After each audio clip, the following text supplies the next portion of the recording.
This is ChangeMakers with Katie Gore, finding the right solutions for the affordable housing community. I'm back with ChangeMaker Shelle Dozier, the Executive Director of the Sacramento Housing and Redevelopment Agency. We've been discussing her remarkable 22-year career and the work she's been doing in California's capital city. Now, Shelle, I want to circle back to something you mentioned previously in part one, and that's home ownership. With the unique nature of your organization, what are you doing in that space? So in terms of home ownership, there's a couple of things because, like I said, a lot of the funding flows through us.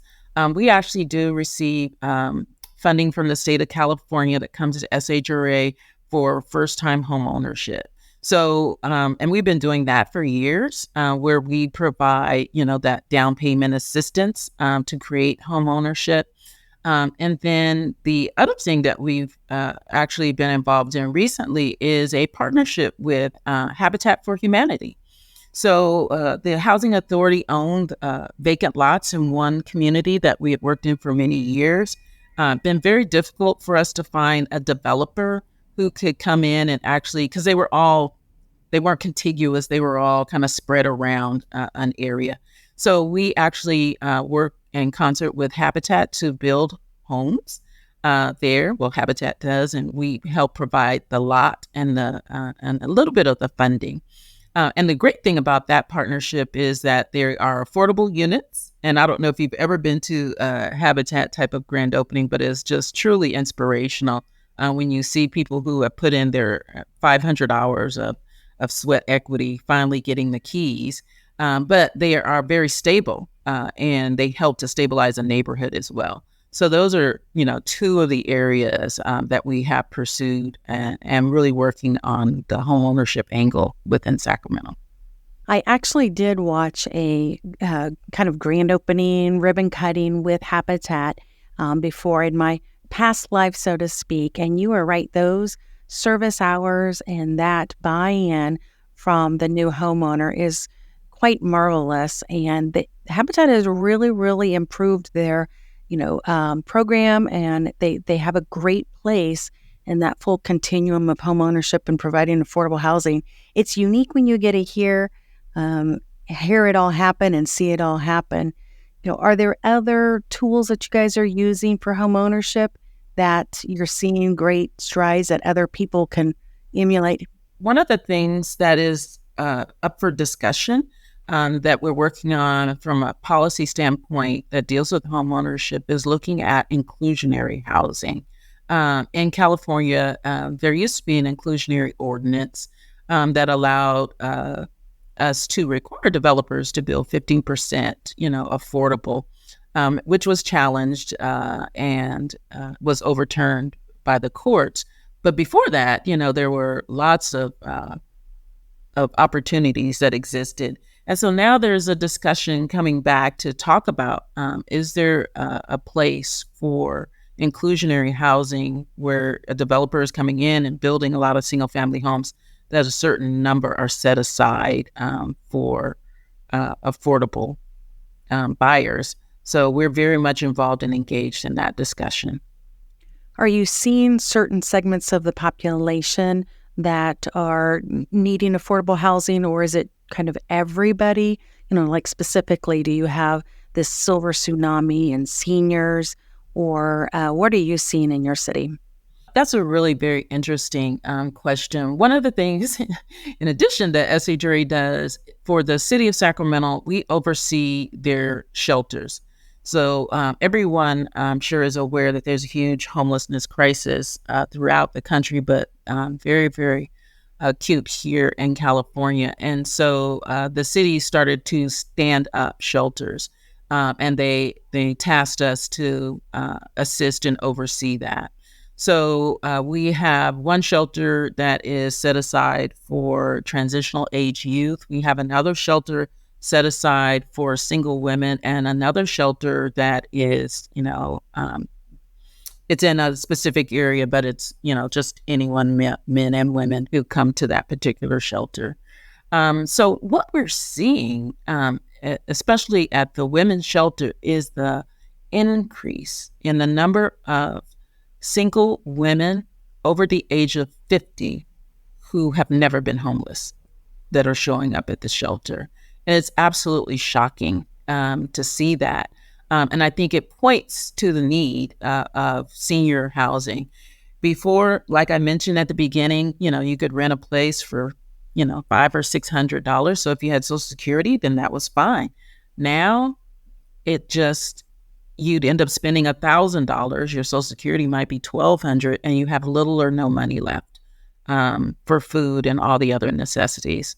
So we are seeing a huge, huge need with our senior community for affordable housing.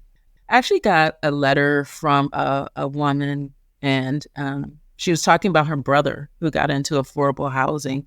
And she talked about her brother who was a senior who had been homeless and really had been on the verge of falling through the cracks, and his mental health had began to suffer. So he gets finally onto our list and gets into housing, and she said it transformed his life. He had been going to food banks to survive. He didn't know exactly, where he could find clothing. She said he's a new person because he got into housing, and she was so thankful that everything had changed in his life for the better. So I think it's just a story about how powerful housing can be in terms of transforming people's lives. And so many of our seniors are unfortunately in a position where they've been pushed or forced out of housing. Well, that's inspiring, and it also grounds us. How does your staff, with so much need, and when they hear one person's story, what does that do to your staff trying to accomplish the mission? It's what we live for. It's that one story. Now, we may get 15 other complaints, but that one person that that you've impacted them really makes the difference. It's one of the reasons why whenever we do grand openings, ribbon cuttings, I want to always make sure that our Housing Choice Voucher staff attend those so that they can really hear firsthand and see firsthand the power of the voucher and what it does, especially in these project-based developments, and how the work they do connects to real people. So we always look for opportunities and ways that we can continually share those success stories because those are the motivators. It's the reason why we're here and why we do what we do.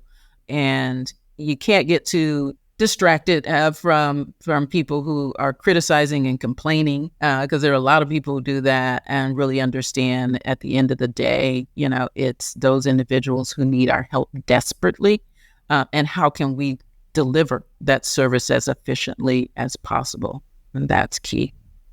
Speaking of motivators, and I'm kind of changing the subject here, but you have received multiple leadership and excellence awards over your career.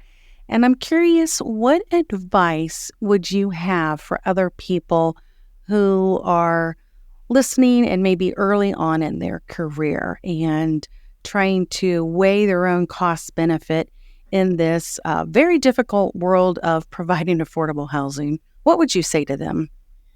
Well, first and foremost, I always say to people, you do this job because you really want to make an impact. And if you do what you really enjoy, all these other things will come. I have two kids. I call them kids, but they're in their 20s and graduated from college. And it's like, pursue the things that you really enjoy, that you really connect to. And all the other stuff, the money and all these other things will come. So that's one of my pieces of advice, is to really connect to the work. The other thing in terms of career advice, I talked about at the beginning of the podcast how they wanted me to go over here and do this. They wanted me to do that. All these different things that I just had no experience in. However, I did have very solid and very good management principles. I understood and knew how to manage. But I increased my toolkit in the housing area by taking on these challenges that sometimes were daunting, but I said yes. And that's the one thing I tell people: say yes to opportunities, to open your mind to think about, how would it be different if I started to work over on this side of the shop? And the great thing about that is that you come at it with a very fresh perspective, and you ask a lot of questions. You know, well, why do we do it this way? And sometimes people look and say, we're not sure. So it leads to process improvements. It leads to understanding. So, always having that openness to increase your knowledge and to continually say yes to sometimes what may not appear to be an opportunity. Because I know when they said you got to go and run Section 8, I was like, oh my gosh, nobody ever leaves after you go to Section 8. I said yes. And of course, it's, one of my favorite departments now. And I really, really think that people should understand every opportunity, every thing that comes up to say yes to those things. Well, when a person says yes to an opportunity, they're also having to quiet that voice of fear and go into a space that's a little awkward and can be quite vulnerable. What I'm hearing you say through our discussion here is, your tenacity to make things happen didn't just bloom one day, that you really, really pushed the limits to make things happen. And you went through that fear cycle because you saw the crucial need. That's a unique life lesson there that you're sharing with us. Yeah. Yeah, and you mentioned about fear, and that is something that's very real. In fact, when I told my mom that I was going to take this job, she told me not to take it. And she was like, my daughter was 8 months old, and so I had all these new responsibilities, and she was like, I don't think that's a great idea. But something inside of me said, no, this was what I should do. And even though it was taking a step back financially, professionally, I felt that this is where I needed to be. And it was this opportunity that was untapped. But I did have to let go of fear. Many times throughout my career, it wasn't just coming here. There were many times when our agency has been under attack. When there have been discussions about, well, should we continue to even have this JPA? Which, were very fearful. And but I knew as the leader of this organization that everyone was depending on me. And I had to put that fear in check and go forward boldly and with intention that we were going to always persevere and deliver. And that's what we've done. Speaking of intention, I heard your CLAFA, your Council of Large Public Housing Agencies podcast, and you really shared some insight and experience there. So seems like we are all tapping into your wisdom and hearing the crucial role you're playing. Is there anything else that you would like to share with us? Because you did such a great job here and at the CLAFA podcast, and I'm happy that your message is getting out to a larger audience and not just kind of at those, 1 or 2 or 3 conferences a year. So I would be remiss if I didn't just say, what else do you want to share with us? One of the things that I really take very, very seriously is the culture of our organization, and understanding kind of where you are culturally and where you want to be. And knowing that is going to take time to transition and to make those changes, but being, again, intentional about who you bring into the organization. It's not just about your resume. It's about, the character of those individuals. So anyone who is really on my management team, I'm very, very much involved with those selections, because those are the people that I work through to get this work done. So I think that's one thing as a leader in the organization, you really have to have a handle on, what do you want the culture of your organization to be and how are you going to get there? And that's by really having the right people join. So I think that's one of the things I really want to impart upon people out there. The other thing is about leverage.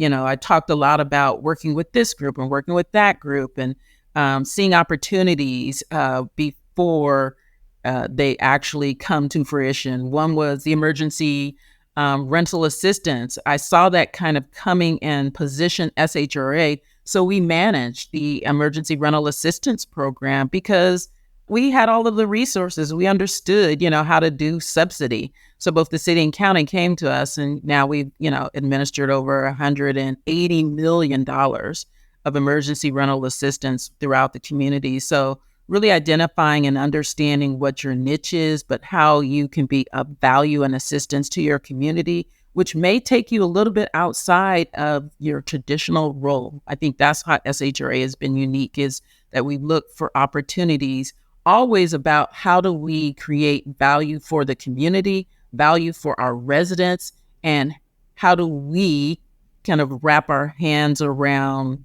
how to get that done. So that's, our work on emergency rental assistance.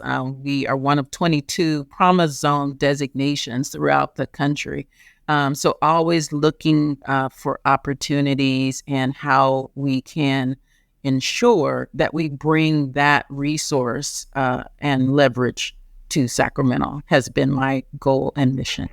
Well, I am inspired hearing you and hearing what you're doing for Sacramento. It has been a pleasure having you here, and keep up the great work and the national leadership for us. Thank you so much. Absolutely, and thank you for having me.